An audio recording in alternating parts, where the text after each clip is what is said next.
আপনি যদি কঠিন পেরেশানির মধ্যে থাকেন, কঠিন টেনশনের মধ্যে থাকেন, আর সেই পেরেশানি টেনশন হচ্ছে আপনার শত্রু আপনাকে বদনাম করে বেড়াচ্ছে, আপনাকে একটার পর একটা অপবাদ দিয়েই চলেছে, সমাজে আপনার ব্যাপারে কুমন্তব্য করছে, আপনাকে বেইজ্জতি করছে, অপমানমূলক কথা ছড়িয়ে বেড়াচ্ছে, আপনার ইজ্জতের ওপরে হামলা করছে, আপনার সম্পদের ওপর হামলা করছে, সমাজে আপনাকে হেয় প্রতিপন্ন করার চেষ্টায় লেগেছে, আপনি যাতে সমাজে হাসির পাত্র হন এবং সমাজের মানুষ আপনাকে যেন দূর দূর করে তাড়িয়ে দেয়, এই রকম ভাবে আপনাকে মানসিক টর্চার আপনার শত্রু দিয়েই চলেছে, আপনি কিছুই করতে পারছেন না।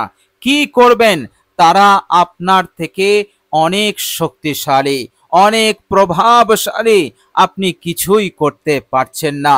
তাদের লোকবল আছে, অর্থবল আছে, ফলে আপনি তাদের মোকাবেলা করতে পারছেন না।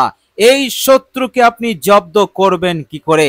যেটা নয় সেটা তারা মিথ্যা বলে চালিয়ে দিচ্ছে, আপনাকে বেইজ্জতি করার জন্য, আপনাকে অসম্মান করার জন্য।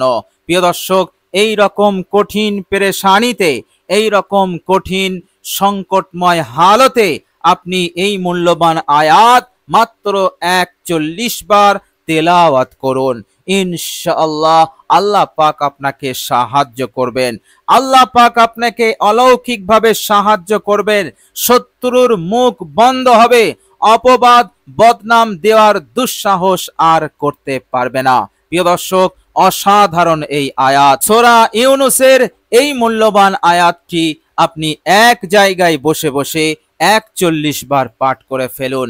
ইনশাআল্লাহ আল্লাহ সুবহানাহু ওয়া তাআলা তাদের সামনে আপনাকে এত ইজ্জত দান করবেন, এত সম্মান দান করবেন যে তারা অবাক হয়ে যাবে, এবং অবশেষে পরিশেষে তারাই নিজেদের গাড্ডায় নিজেরাই পড়বে, নিজেরাই লাঞ্ছিত হবে, নিজেরাই বেইজ্জতি হবে, সমাজের কাছে তারা নিজেরাই হেয় প্রতিপন্ন হবে।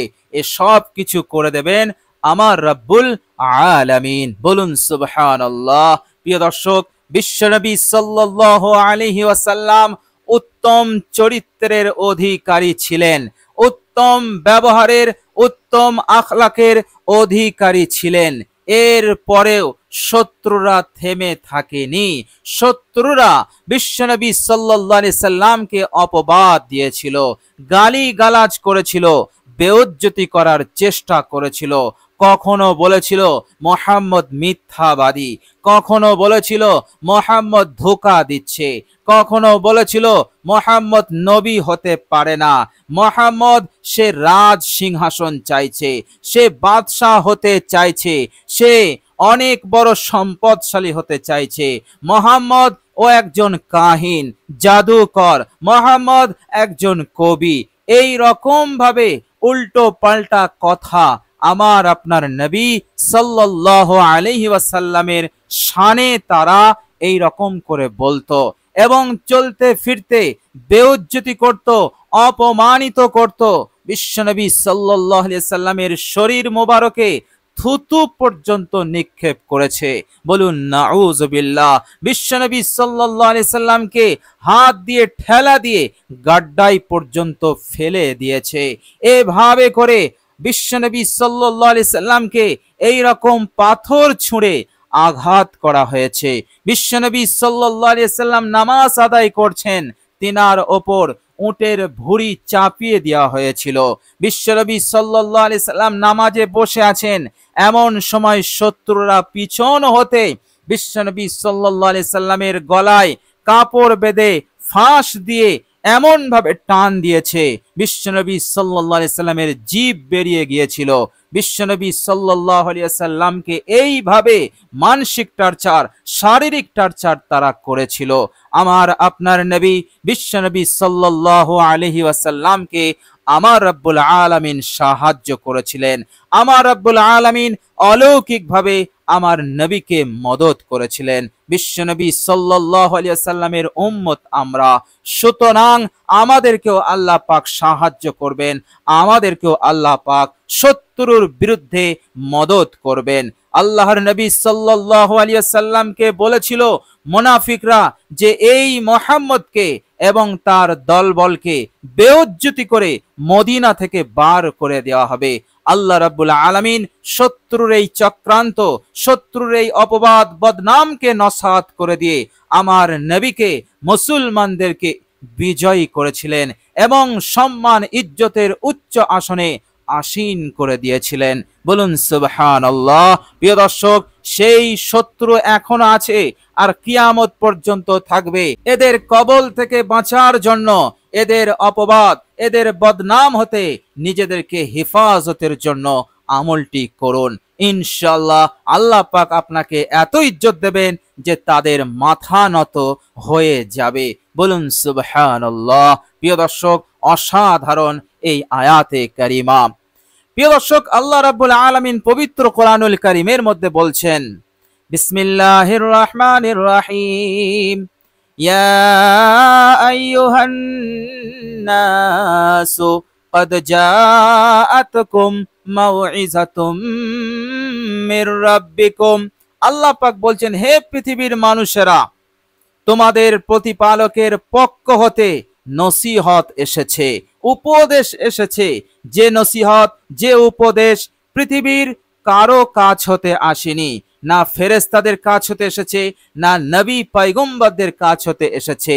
নসিহত এসেছে তোমাদের প্রতিপালক, যিনি তোমাদেরকে লালন পালন করেছেন, করছেন, করবেন, সেই মহান রব্বুল আলামিনের পক্ষ হতে নসিহত এসেছে। ওয়াশিফাউল লিমা ফিস সুদূর। আর এই নসিহত, এই কোরআন তোমাদের অন্তরের যাবতীয় রোগের ঔষধ, শেফা স্বরূপ। বলুন সুবহানাল্লাহ। আমার আপনার মনে যত ধরনের রোগ আছে বা মনে যত ধরনের রোগের জন্ম নেয়, সমস্ত রোগের শেফা হচ্ছে কোরআন। বলুন সুবহানাল্লাহ।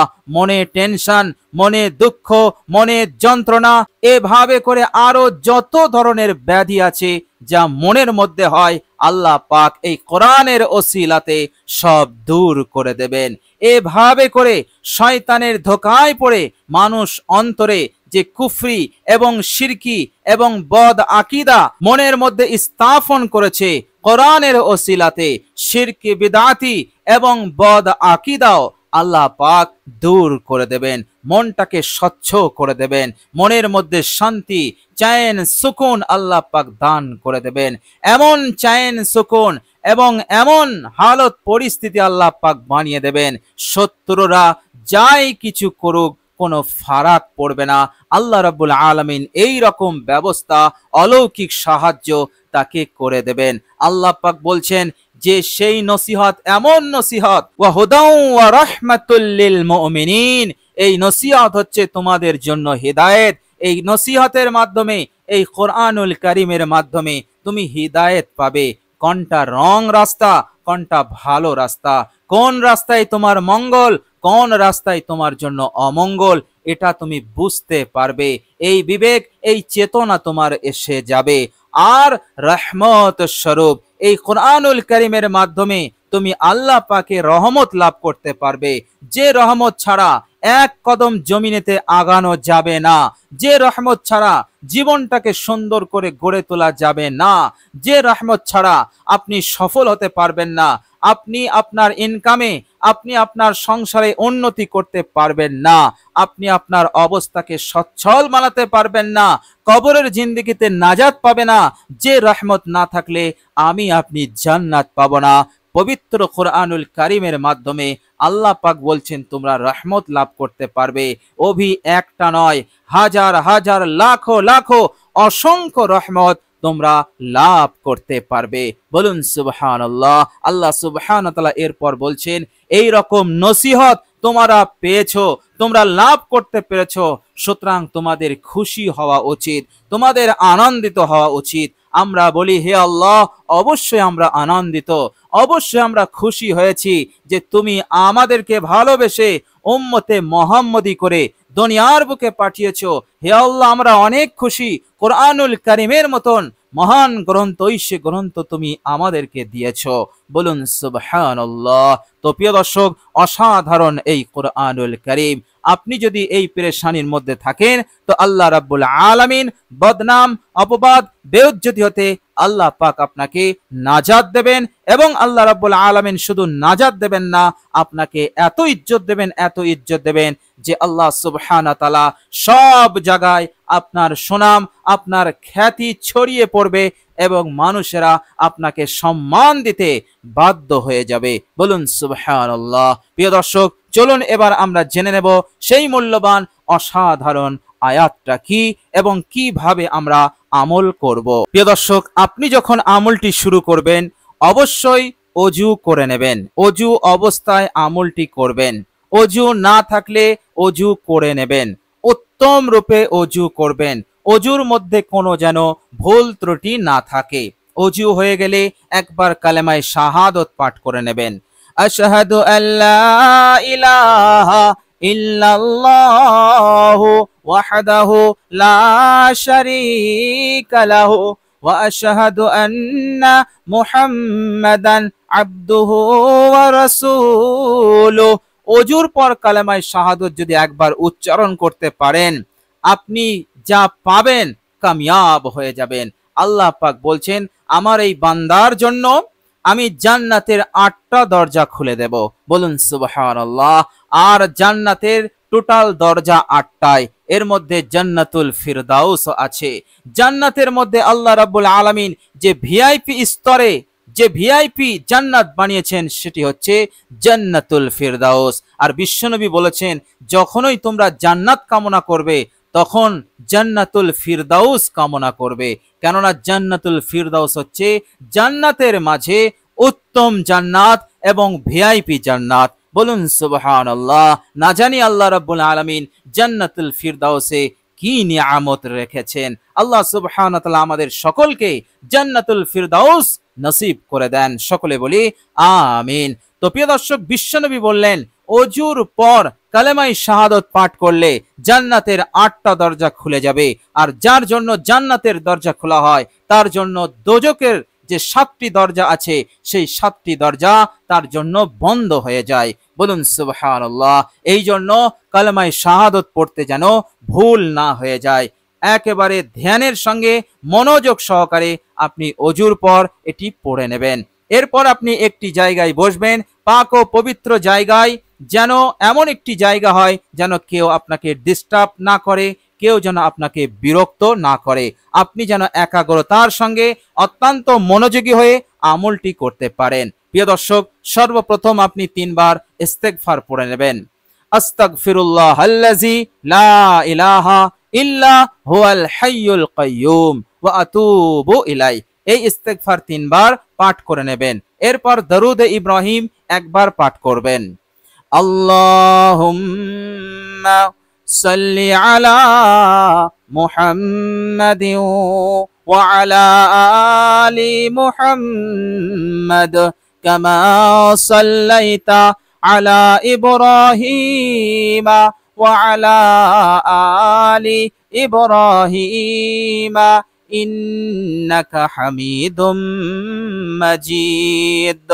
আল্লাহুম্মা বারিক আলা মুহাম্মাদিন ওয়া আলা আলি মুহাম্মাদ কামা বারাকতা আলা ইব্রাহিম ওয়া আলা আলি ইব্রাহিম ইন্নাকা হামিদুম মাজিদ। প্রিয় দর্শক, প্যার মহব্বত ভালোবাসার সঙ্গে দরুদ শরীফটি আপনারা পাঠ করে নেবেন। এরপর আপনি মূল আয়াতটি বিরতিহীন ভাবে 41 বার ধীর স্থির ভাবে আপনি পাঠ করবেন। প্রিয় দর্শক, আয়াতটি হচ্ছে, আউযু বিল্লাহি মিনাশ শাইতানির রাজিম, বিসমিল্লাহির রহমানির রহিম, ওয়ালা ইয়াহজুনকা কাওলুহুম ইন্নাল ইজ্জাতা লিল্লাহি জামিআ হুয়াস সামিউল আলিম। প্রিয় দর্শক, এই হচ্ছে আয়াত। এই আয়াতটি আপনি 41 বার পাঠ করবেন। ওয়ালা ইয়াহজুনকা কাউলুহুম ইন্নাল ইজ্জাতা লিল্লাহি জামিআ হুয়াস সামিউল আলিম। অসাধারণ আয়াত এবং খুবই উপকারী আয়াত। ইনশাআল্লাহ শত্রু দুশমনের ক্ষমতা হবে না আপনার শরীরের একটা পশম বাঁকা করে দেওয়া। আল্লাহ রাব্বুল আলামিন এই রকম মদদ, এই রকম সাহায্য আপনাকে করবেন। আপনার ইজ্জতে বিন্দু পরিমাণ তারা আঘাত করতে পারবে না এবং আল্লাহ রাব্বুল আলামিন তাদেরকে এমন করে দেবেন যারা আর কখনো কোনো সময় আপনার দিকে আঙুল তুলতে পারবে না এবং আপনার ওপর তারা প্রভাব বিস্তার করতে পারবে না। আপনাকে অপমান, লাঞ্ছনা, বেইজ্জতি করার দুঃসাহস করতে পারবে না। ইনশাআল্লাহ এমন সিচুয়েশন আল্লাহ রাব্বুল আলামিন তৈরি করে দেবেন এবং আপনি সুখে শান্তিতে ইজ্জতের সঙ্গে আপনি দুনিয়ার বুকে বসবাস করতে পারবেন ইনশাআল্লাহ। তো প্রিয় দর্শক, অসাধারণ এই আমলটি করার আমরা সকলেই চেষ্টা করব ইনশাআল্লাহ। প্রিয় দর্শক, ভিডিওটি কষ্ট করে এ পর্যন্ত দেখার জন্য আল্লাহ রাব্বুল আলামিনের কাছে দোয়া করি। আল্লাহ রাব্বুল আলামিন যেন আপনাদেরকে হার পেরেশানি, হার টেনশন হতে যেন মুক্তি দান করেন এবং শত্রুর বিরুদ্ধে আল্লাহ পাক যেন আপনাদেরকে জয়ী করেন। আল্লাহ পাক যেন আপনাদেরকে বিজয়ী করেন, শত্রুদেরকে যেন পরাজিত করে দেন। শত্রুদের পক্ষ হতে আসা ক্ষতি, অপমান, লাঞ্ছনা, বেইজ্জতি আল্লাহ রাব্বুল আলামিন যেন এগুলো হতে আমাদেরকে হেফাজতে রাখেন এবং আল্লাহ রাব্বুল আলামিন যেন শত্রুদেরকে দুর্বল করে দেন, শত্রুদেরকে যেন একেবারে নাকাম করে দেন। তাদের ষড়যন্ত্র, তাদের চক্রান্ত সবটাই যেন ভেস্তে যায়, নসাত হয়ে যায়। সকলে বলি আমিন সুম্মা আমিন। প্রিয় দর্শক, কমেন্ট বক্সে একবার আমিন লিখে দেবেন। আজ এ পর্যন্তই। সকলে ভালো থাকবেন, সুস্থ থাকবেন। ভিডিওটি ভালো লাগলে একটি লাইক এবং শেয়ার করে দেবেন। প্রিয় দর্শক, শেষে আমার আন্তরিক সালাম নেবেন। আসসালামু আলাইকুম ওয়া রাহমাতুল্লাহি ওয়া বারাকাতুহু।